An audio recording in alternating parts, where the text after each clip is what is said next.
Hi everyone, welcome to Learn With Me series on DevVoid.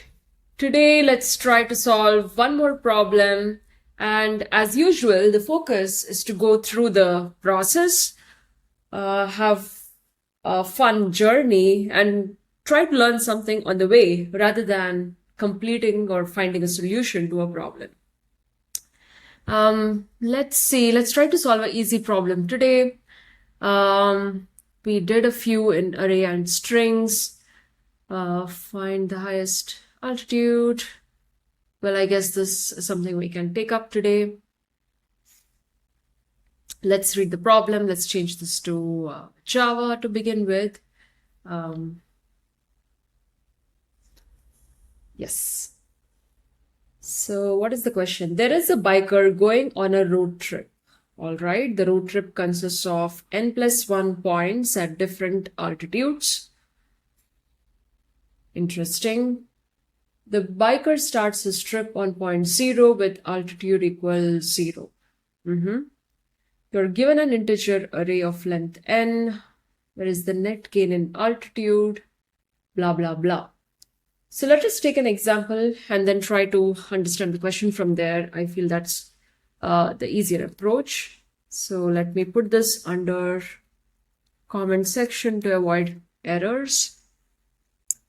Okay, so there is a biker is going on a road trip. That sounds really cool.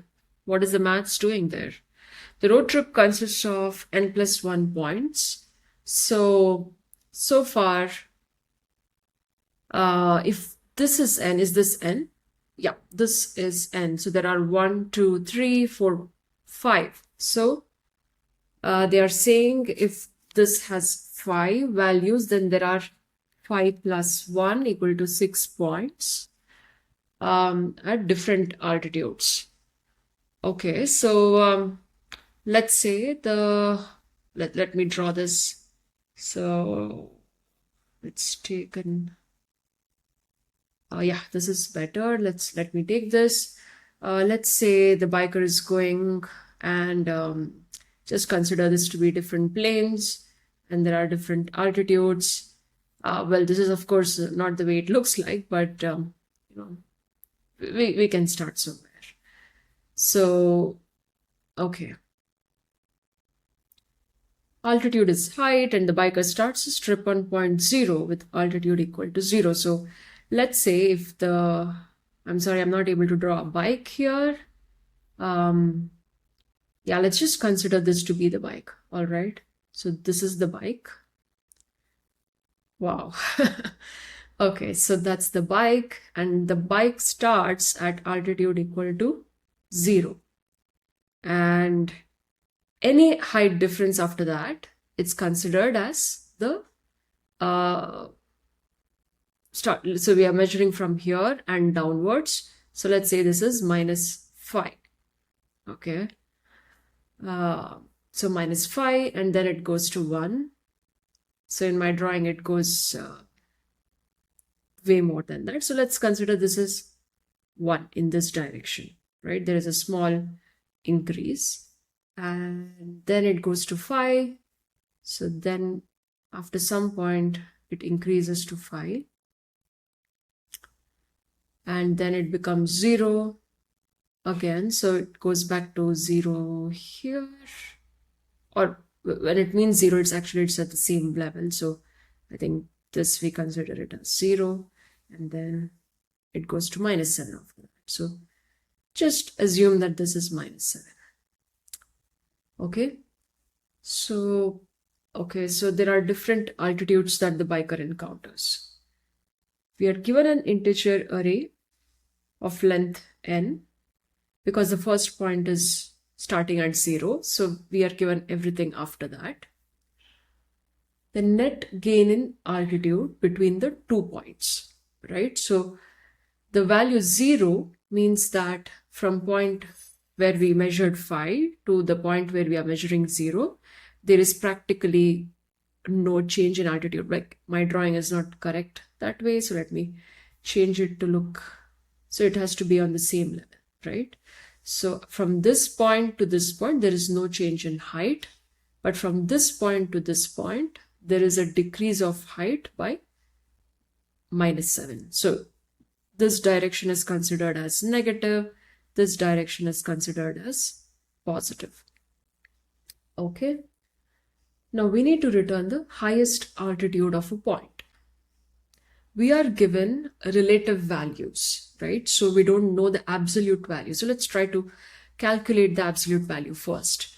So from this point to this point, this point, there is a decrease of -5. So let's say the altitude was 0 and -5, right? So the height at this point was 0. The height at this point is 0 plus -5, which is -5. Then there was 1, increase of 1 at this point.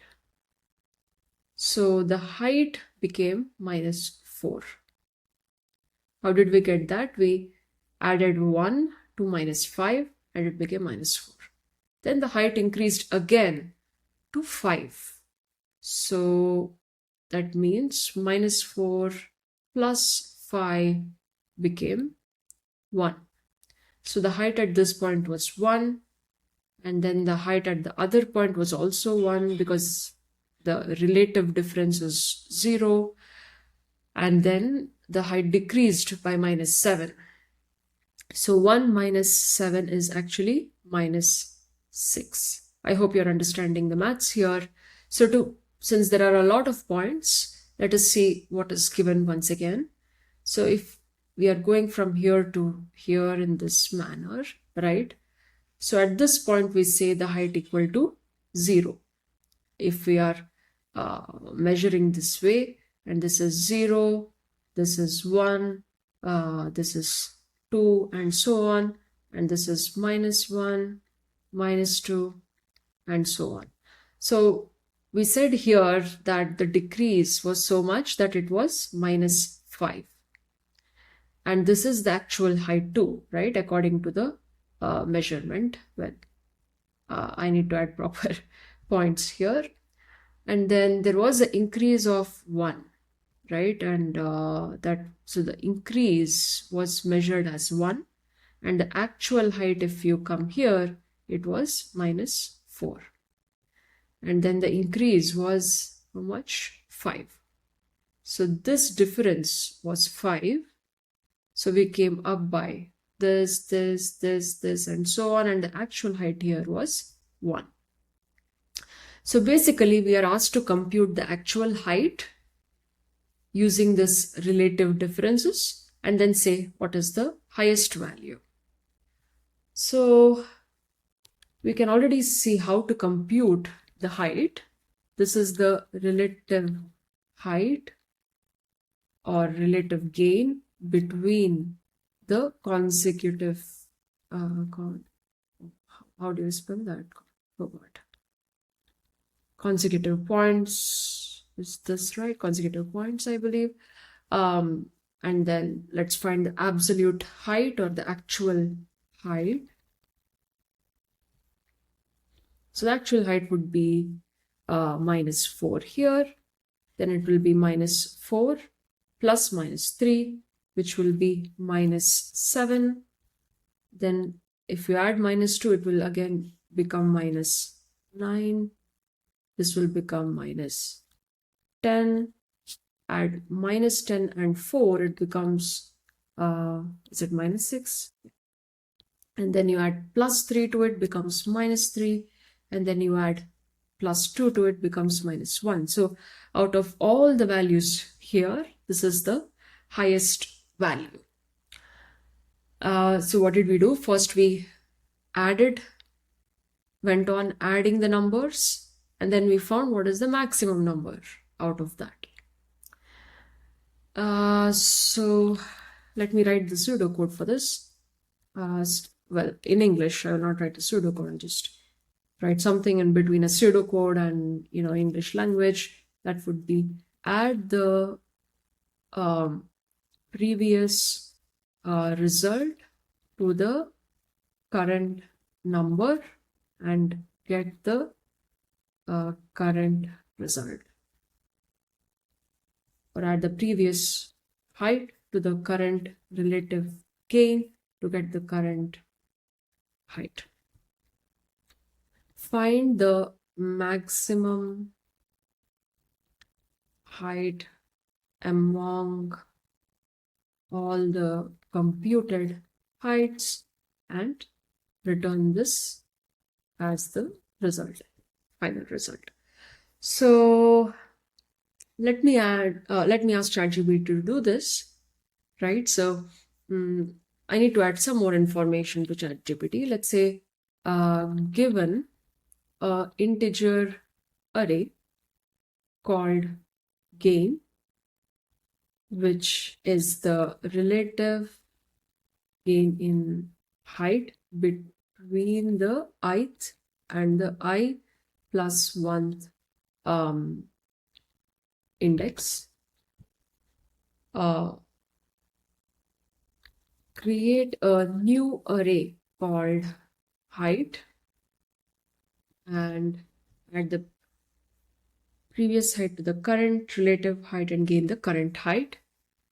For the first height computation, add the current gain to value 0. So we start from 0.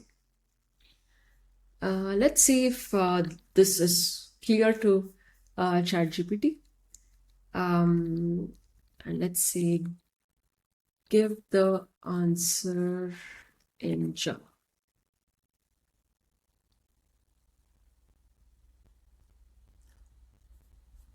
Okay, let's read what it does.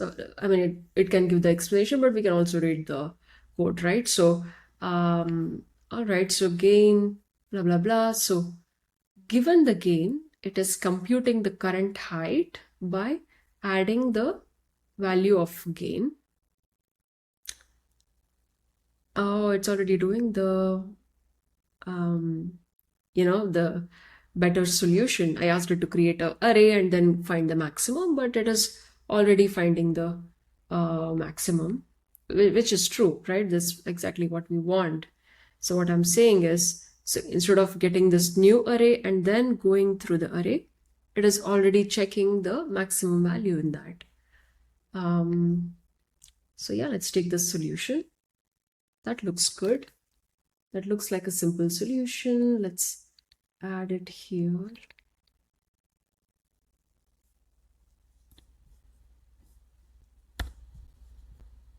It looks correct when we read through the code too. So first let us just test it.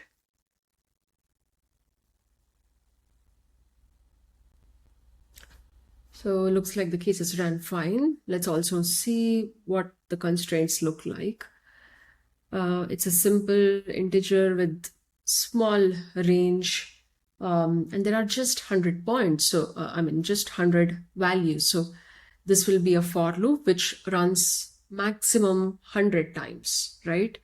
So it should not take too much time, because one value, let's say it takes, I don't know, microseconds, nanoseconds, depending on which server this is being run.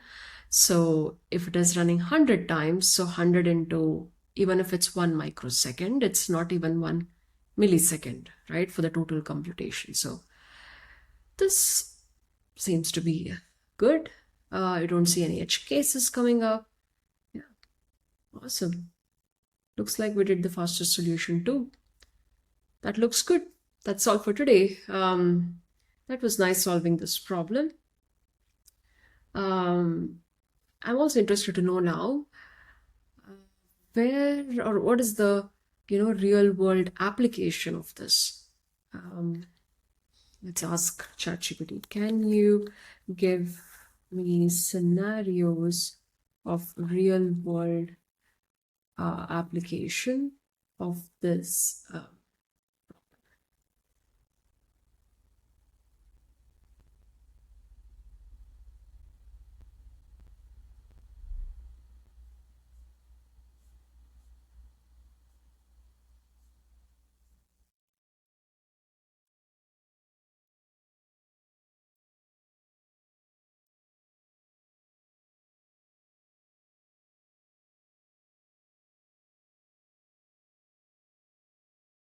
That's really cool to see that irrespective of the industry that you're working for, whatever you're doing, there seems to be an application for that. Computer science is everywhere, right? That's all for today. It was nice going over an easy problem. Let's meet again. I hope you had some fun. Thank you.